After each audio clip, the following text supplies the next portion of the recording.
محمد وآل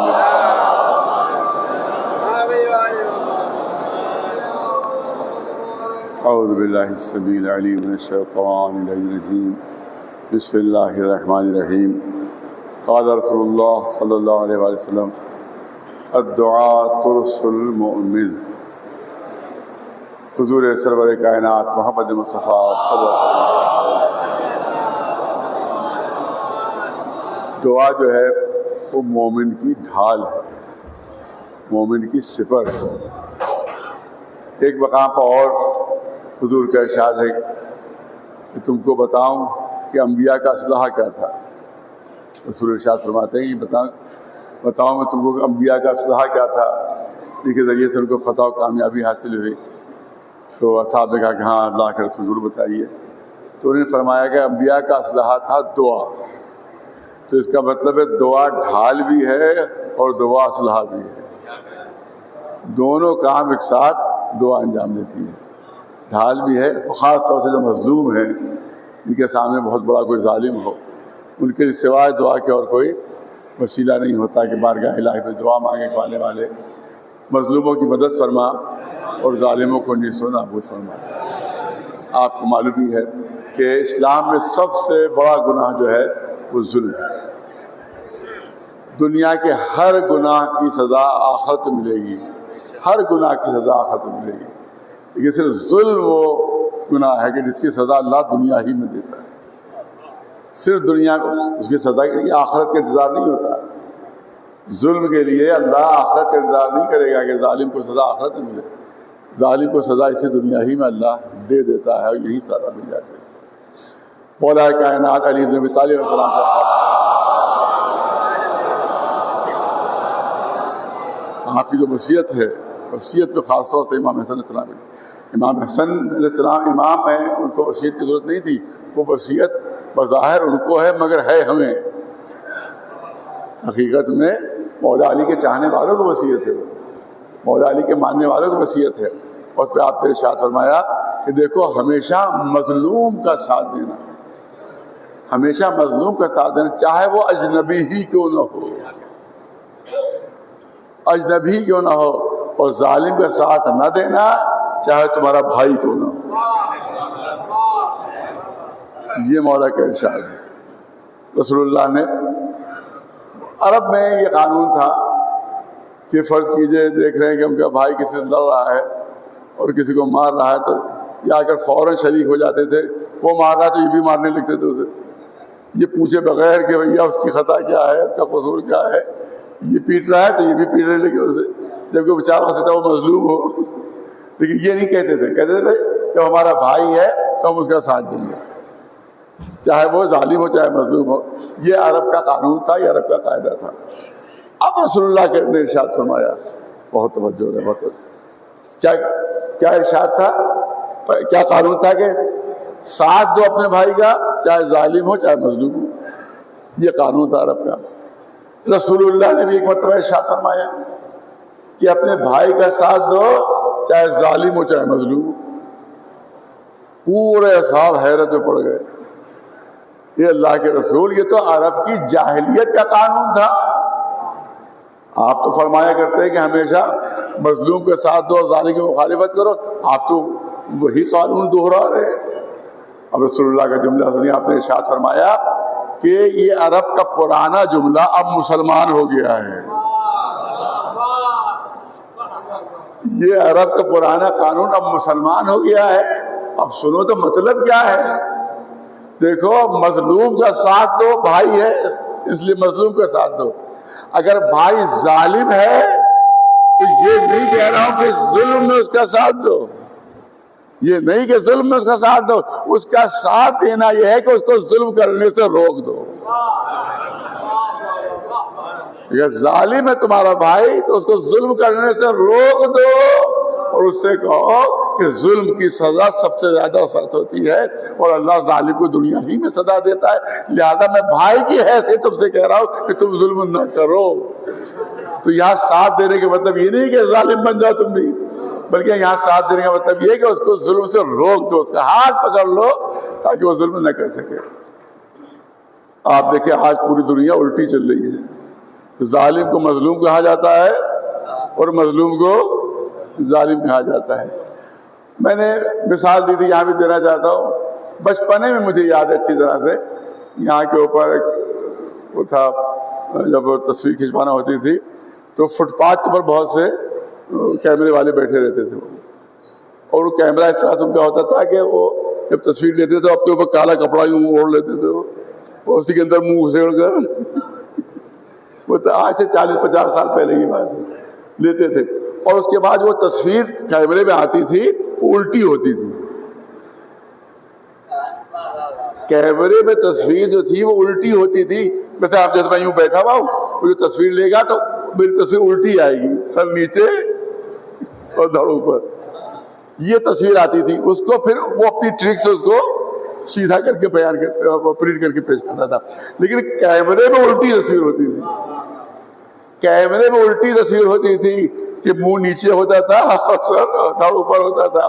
میں تو سمجھتا ہوں کہ آج کی میڈیا کے پاس یہی پرانے کیمرے ہیں. آج کی میڈیا پر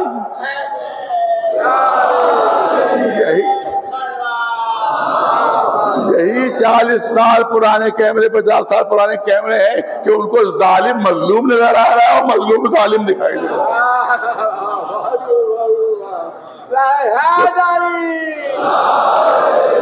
جبکہ حقیقت دنیا کے سامنے ہے, سچائی دنیا کے سامنے ہے کہ کون ظلم کر رہا ہے اور کون مظلوم ہے. آپ دیکھیں کہ یہ فلسطین کہا جاتا ہے کہ صاحب اسرائیل پر حملہ ہوا, وہ سب ذرا تفصیل بیان کرنے کا موقع بھی نہیں ہے. لیکن آپ یاد دیکھیں تو کہ یہ فلسطینی ہیں کون, 50-60 سال سے خیموں میں رہ رہے ہیں, چھولداریوں میں رہ رہے ہیں. ان کی پوری نسلیں خیموں میں گزر گئی ہیں کیونکہ اسرائیل نے ان کو گھروں سے باہر نکال کر پھینک دیا. یہ ملکوں میں سرگرداں ہیں, کہیں کوئی پناہ دے رہا ہے, کبھی کوئی کہیں پناہ دے رہا ہے. اس کو اب ان کو بیچاروں کو جو گھروں سے نکال دیے گئے ان کو ظالم کہا جا رہا ہے, اور جس نے گھروں سے نکالا ہے وہ بیچارہ وہ مظلوم ہے. اور اس کے بعد کوشش یہ ہو رہی ہے کہ صاف سلو صفائی ہو جائے. مجھ کو کوئی گھر سے نکال کے فٹ پاتھ پہ بٹھا دے, مجھے میرے گھر سے نکالا کسی نے اور فٹ پاتھ پہ بٹھا دیا, خود مکان میں قبضہ کر لیا. کوئی سلو صفائی کروانے آئے اور مجھے سمجھانے لگے کہ مولانا فٹ پاتھ آپ کے لیے بہت بہتر ہے, یہیں آپ بیٹھے رہیے, اس کو وہاں قبضہ کرنے دیجیے, لڑیے نہیں, جھگڑیے نہیں, آپ فٹ پاتھ ہی پہ بیٹھے رہیے. کیا اس کو انصاف کہا جائے گا؟ کیا اس کو انصاف کہا جائے گا؟ نہیں, انصاف یہ ہوگا کہ جس کو گھر سے نکالا گیا ہے اس کو گھر دو, اس کو گھر واپس ملے, اس کو زمین واپس ملے. یاد رکھیے کہ اگر کہیں کوئی بیماری پھیلتی ہے تو بیماری کا علاج بھی ہوتا ہے اور بیماری کے سبب کو بھی دریافت کیا جاتا ہے. آج جو ڈینگو چل رہا ہے, خالی ڈینگو کو علاج کرنا کافی نہیں ہے کہ اسپتال میں بھرتی ہو گیا اور ڈینگو کا علاج ہو گیا. یہ دیکھنا ہوگا کہ ڈینگو پھیل کیسے رہا ہے, یہ دیکھنا ہوگا اس کا بنیادی سبب کیا ہے. معلوم جو مچھر ہیں ان کی وجہ سے ڈینگو پھیل رہا ہے, تو لہذا اب دوائیں ڈالی جائیں گی ان کو مچھروں کو مارا جائے تاکہ ڈینگو نہ پھیلے. ہیضہ پھیل رہا ہے, دوا پر دوا دی جا رہی ہے, مگر ہیضہ نہیں رک رہا ہے. کیوں نہیں رک رہا ہے؟ کیونکہ یہ دیکھنا چاہیے ہیضہ پھیل کیوں رہا ہے. معلوم نالے کا پانی کہیں رکا ہوا ہے اور نالے کا پانی سو رہا ہے, آپ اس کی صفائی تو نہیں کر رہے ہیں, ہیضے کی دوائیاں بانٹ رہے ہیں. تو جب تک نالے کی صفائی نہ ہوگی اس وقت تک ہیضہ نہیں رکے گا. تو حاضر سبب تو دیکھو کہ فلسطینی لڑ کیوں رہے ہیں, کیونکہ ان کو ان کے گھر سے نکال کر باہر کر دیا گیا ہے, ان کے گھروں پر دوسروں نے قبضہ کر لیا ہے. لہذا جب تک ان کے ساتھ انصاف نہیں ہوگا, لاکھ مارا جائے. آپ دیکھیں 70 سال سے لڑ رہے ہو, لیکن ہر 2-4 سال بعد پھر اٹھ کھڑے ہوتے ہیں, ہر 2-4 سال بعد پھر اٹھ کھڑے ہوتے ہیں. اس سے پہلے 7-8 سال پہلے غزے کا پھر محاصرہ کیا گیا تھا, 3 سال تک محاصرہ کیا اسرائیلیوں نے. کتنے بچے بغیر دوا کے مر گئے فلسطینیوں کے, کتنی عورتیں بھوک سے مر گئیں, کتنے بچے بھوک سے مر گئے. تو کیا وہ پیچھے ہٹ گئے؟ نہیں, پھر اس کے بعد انہوں نے کوشش شروع کر دی. تو اس کا مطلب یہ ہے کہ اگر اسرائیل کو سکون سے زندگی بسر کرنا ہے تو فلسطینیوں کو ان کا حق دینا ہوگا.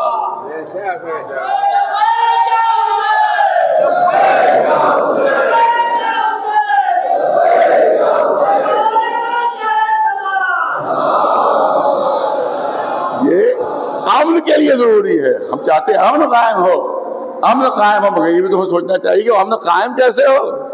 فلسطینیوں کو مار کے امن قائم نہیں ہو سکتا، ان کو قتل کر کے امن قائم نہیں ہو سکتا، بلکہ یہ دیکھیے کہ ان کی شکایتیں کیا ہیں، ان کے ساتھ کیا ظلم ہوا ہے، کیا ستم ہوا ہے، یہ تو دیکھنا ہوگا. پھر اس کا مداوع کیا جائے، تب کہیں جا کر امن قائم ہو سکتا ہے. تو ہم بھی امن کے حامی ہیں، ہم بھی چاہتے ہیں امن قائم ہو، ہم نہیں چاہتے کوئی بے گناہ مارا جائے. لہٰذا ہماری اپیل سب سے پہلے تو یونائٹڈ نیشن تو صرف بڑی طاقتوں کے ہاتھ کا ایک کھلونا ہے اور کچھ نہیں ہے. میں پورے چیلنج کے ساتھ کہہ رہا ہوں اس مجمع میں، اور یہ ٹیپ بھی ہو رہا ہے، یونائٹڈ نیشن کی پوری ہسٹری دیکھ لیجئے، اقوام متحدہ کی پوری ہسٹری دیکھ لیجئے، نہ آج تک کسی ظالم کو سزا دلوا پائے ہیں، نہ آج تک کسی مظلوم کو اس کا حق دلوایا. پوری ہسٹری دیکھ لو، یونائٹڈ نیشن کی پوری چیلنج کے ساتھ آج تک نہ کسی مظلوم کو اس کا حق دلوا پائے، نہ کسی ظالم کو سزا دلوا پائے، کیونکہ ویٹو پاور ظالموں کے ہاتھ میں ہے،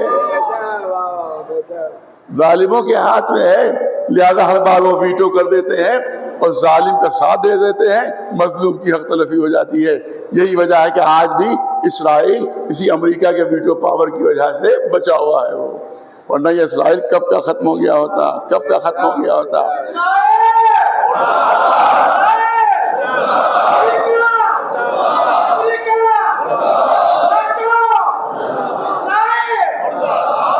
ابھی ایک اتفاق سے میں تو نہ سوشل میڈیا دیکھتا ہوں، نہ میں کوئی تقریر وقریر کسی کی میں اپنی تقریر نہیں سنتا تو دوسری کی کیا سنوں.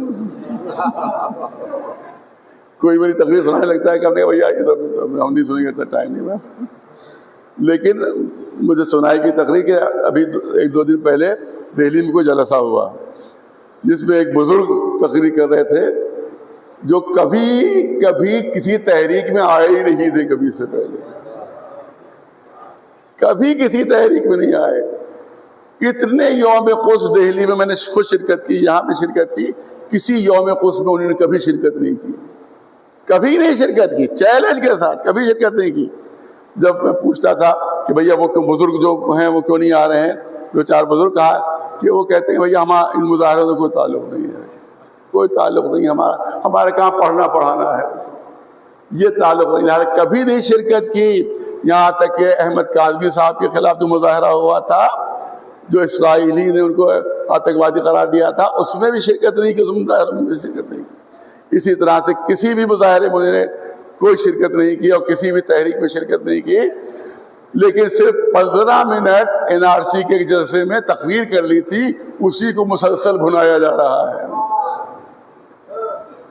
میرے خیال میں ان کی اولادیں بھی اسی کو بھنائیں گی اور پوتے نوازے بھی اسی کو بھنائیں گے کہ ہمارے پردادا ایک مرتبہ تقریر کر چکے ہیں وہاں، لہذا لیڈر ہم ہی ہیں، اور ہمارے سکر دادا نے ایک مرتبہ تقریر کی تھی وہاں پر، لہذا لیڈر ہم ہی ہیں. لہذا اسی کو بھنایا جا رہا ہے. ورنہ عملی میدان میں آج تک کبھی وہ نہیں آئے، نہ یوم قدس میں، نہ کسی تحریک میں، نہ امریکہ کے خلاف، نہ کسی کے خلاف. اور میں نہ کہتا ہوں، میں جملے نہ کہتا، لیکن ان کی تقریر کے ایک جملے یہ ہیں، اس وجہ سے مجبوراً کہنا پڑ رہا ہے کہ صاحب سب گھروں میں بیٹھے خاموش ہیں اور منہ میں تالے سب کے لگے ہوئے ہیں. یہ جملے ان کے ہیں، اس لیے مجبوراً مجھے کہنا پڑ رہا ہے. یہ ان کی تقریر کے جملے یہی ہیں، ابھی آپ جا کے دیکھ لیجیے گا کہ صاحب سب گھروں میں بیٹھے ہوئے ہیں، کوئی بول نہیں رہا ہے، گھر کے اندر بول رہے ہیں، باہر آ کر نہیں بول رہے ہیں، سب کے منہ میں تالے لگے ہوئے ہیں، سب کے منہ میں. ارے یہ وہ جملہ کہہ رہا ہے کہ جس کے منہ پر 40 سال سے تالے لگا ہوا تھا، جس سے کبھی نہیں بولا، کبھی کسی بات میں نہیں بولا. آپ پہلی مرتبہ بول رہے ہیں تو ظاہر ہے بہت دن تک اگر تالا لگایا جائے تو اس میں زنگ لگ جاتا ہے. تو میرا خیال تو یہ ہے کہ تالا زنگ لگ کر خود بخود گرا ہے، انہی نے نہیں کھولا ہے. وہ زنگ لگ کے خود بخود گر گیا تو ایک دم سے ان کی زبان کھل گئی اور یہ بولنے لگے. ورنہ کون سا موقع ایسا ہے جب یہاں احتجاج نہ ہوا ہو؟ یوم قدس میں 40 سال سے یہاں احتجاج ہو رہا ہے، امریکہ کے خلاف یہاں احتجاج ہو رہا ہے. فلسطین کے لیے ہم لوگوں نے کینڈل مارچ کیا تھا کہ جو آپ کے یہ پارک جو ہے ان کی جو ہیں نہیں حضرت کی جو پارک ہے وہ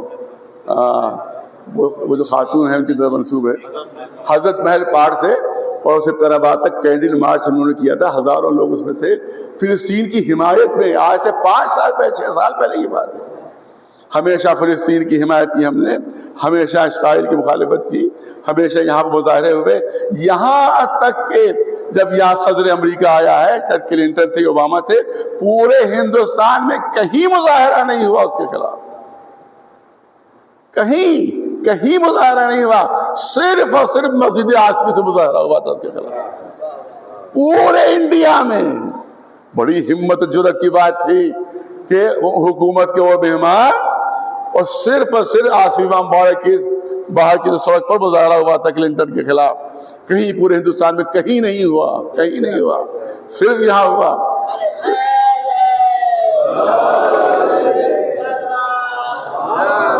اور وہ کہہ رہے کہ صاحب کوئی بول نہیں رہا ہے، منہ پر تالے لگے ہوئے ہیں، تو یہ آپ ایک دم سے بولنے کیسے لگے؟ اس سے پہلے تو آپ ہمیشہ خاموش رہے، کسی تحریک میں نہیں آئے، کہیں کسی کی جگہ پر نہیں آئے، لہذا آپ دوسروں پر الزام لگا رہے ہیں اور وہاں کہہ رہے کہ صاحب کوئی بول نہیں رہا ہے۔ لیکن ظاہر ہے کہ ہم نے ہمیشہ آواز بلند کی ہے اور ہمیشہ مظلوم کی حمایت میں اور ظالم کے خلاف یہاں سے آواز بلند ہوئی ہے۔ یہاں ہی سب سے پہلے دیکھیں بڑے امتیازات حاصل ہیں، سب سے پہلے عاصم مسجد میں امریکہ اور اسرائیل کی بنائی ہوئی چیزوں کا بائیکاٹ کا اعلان ہوا تھا، سب سے پہلے یہاں اعلان ہوا تھا۔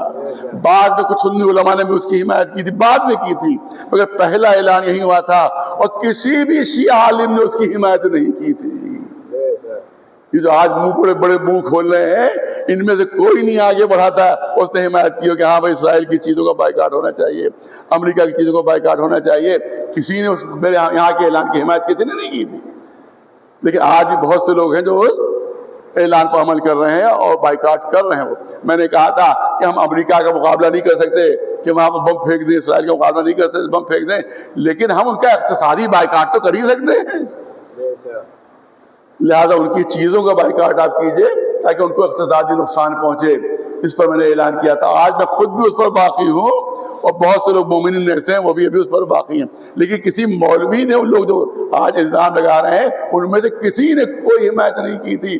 اور عجیب چیز ہے، آپ دیکھیے کہ بہت سے وہابیوں کا یہ عقیدہ ہے کہ شبر کو برا کہہ لو، عمر سعد کو برا کہہ لو، کربلا کو برا کہہ لو، مگر دیکھو یزید کو برا نہ کہنا، یزید کے بنا پہلی مرتبہ میں نے وہ 3 تقریریں سنی، اس لیے سنی کہ دیکھے کہیں امریکہ کا نام بھی آیا کہ نہیں آیا۔ پوری تقریر میں کہیں امریکہ کا نام نہیں۔ اس کے بعد 2 تقریریں اور مولانا کی ہیں، کہیں امریکہ کا نام نہیں ہے، کہیں امریکہ کا نام نہیں ہے۔ کیوں امریکہ کا نام نہیں؟ کیونکہ حاصل سرپرست تو امریکہ ہے، اگر امریکہ اسرائیل کی سرپرستی نہ کرے تو اسرائیل ظلم نہیں کر سکتا۔ بنیاد امریکہ ہے، لیکن امریکہ کے خلاف ایک لفظ نہیں کہہ رہے ہو تم، ہمت ہو تو امریکہ کے خلاف بولو۔ لیڈر بننا چاہتے ہو تو امریکہ کے خلاف بول کے دکھاؤ۔ پوری تقریر پھر سن لیجیے گا آپ جا کر، ایک لفظ امریکہ کے خلاف نہیں ہے، اسرائیل کے خلاف ہے، مگر اسرائیل میں کہیں اشرا پڑھنے نہیں جانا ہے ان کو، امریکہ میں تو اشرا پڑھنے جانا ہے۔ امریکہ میں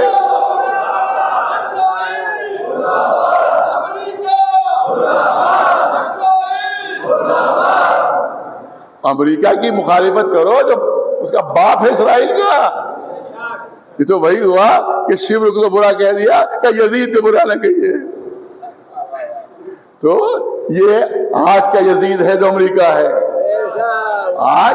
ارے جملہ درج کرنا چاہتا ہوں، ارے مردہ یزید کو برا کہہ رہے ہو، زندہ یزیدوں کے ہاتھ پر بحث کیا ہے۔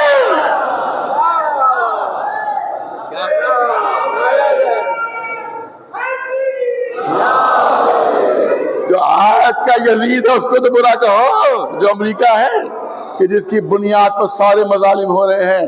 آج اسلحہ اس کا ہے، حمایت اس کی ہے۔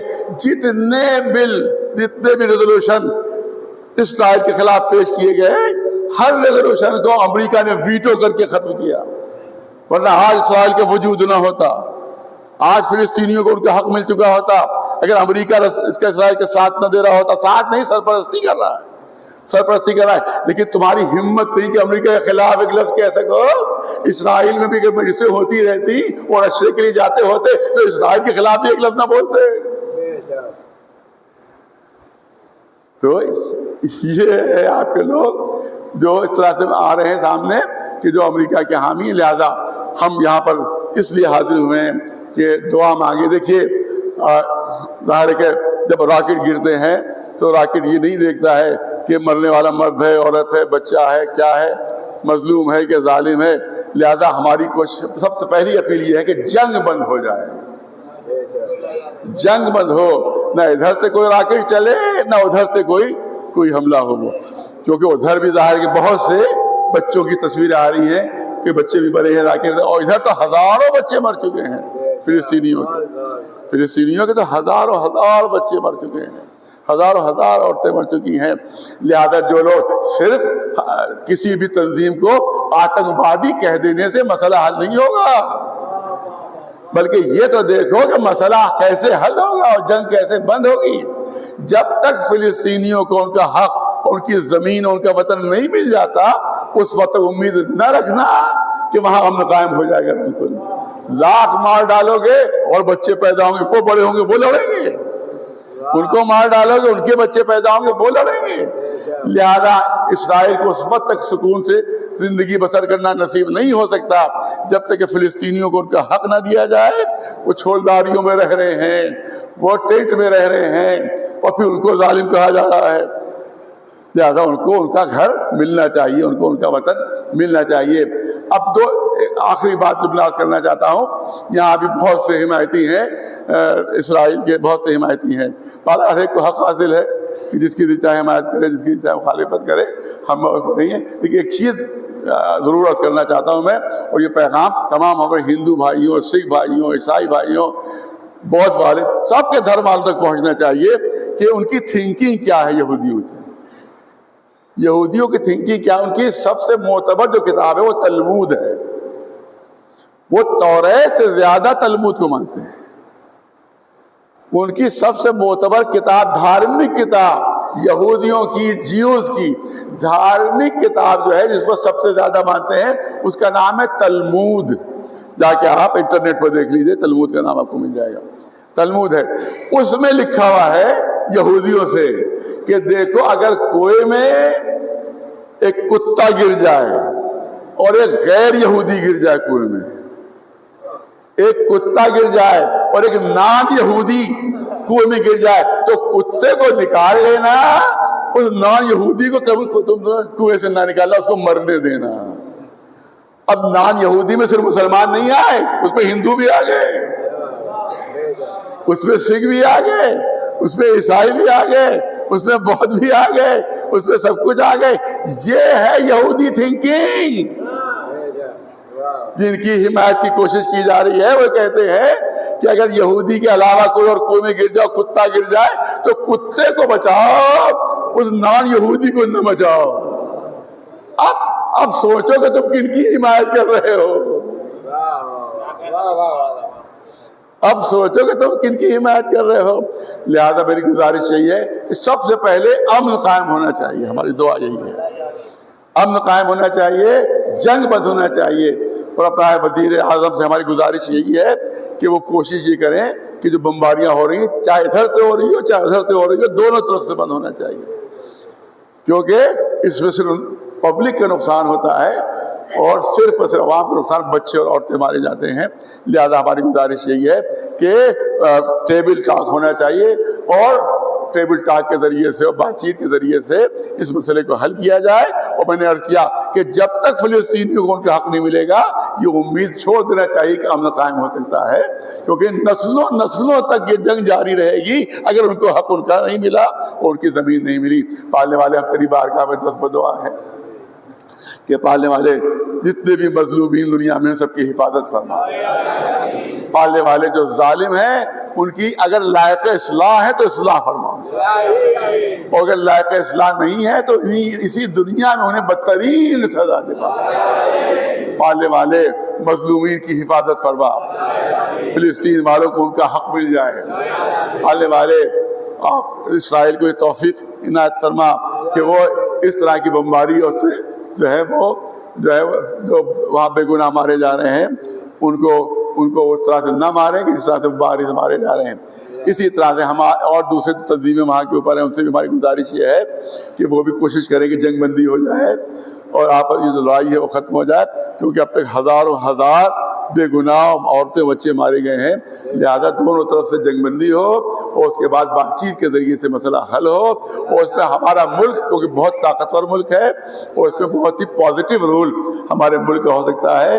یہودی صاحب کا پوری دنیا میں اثر ہے، تو ان کی بھی کوشش ہونا چاہیے کہ جو مظلوم ہے ان کو حق مل جائے اور جو ظالم ہے وہ ظلم کرنے سے باز آ جائے۔ پالنے والے ہماری اس دعا کو قبول فرما، جتنے بھی حاضرین بزم ہیں پالنے والے ان کی جو جائز دلی تمنا ہے ان کو پورا فرما دے۔ ہمیں جو مریض ہیں انہیں شفا عنایت فرما دے، جو مقروض ہیں ان کا قرض ادا ہو جائے، جو بے اولاد ان کو اولاد کی نعمت سے نواز دے۔ پالنے والے جو بیمار ہیں ان کو شفا عنایت فرما دے۔ پالنے والے جہاں جہاں بھی دوست داران محمد و آل محمد علیہ السلام ہیں ان کی جان و مال و عزت و آبرو محفوظ و معمور ہے۔ پالنے والے مظلوموں کی حفاظت کرتا رہے اور ظالموں کو تو سزا دیتا رہے بے حق محمد و آل محمد علیہ السلام۔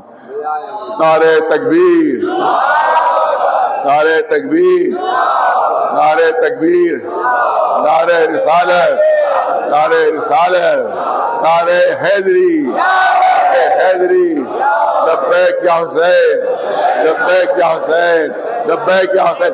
امریکہ مرد آباد، امریکہ مرد آباد، امریکہ مرد آباد، اسرائیل مرد آباد، اسرائیل مرد آباد۔ صلوات بر محمد۔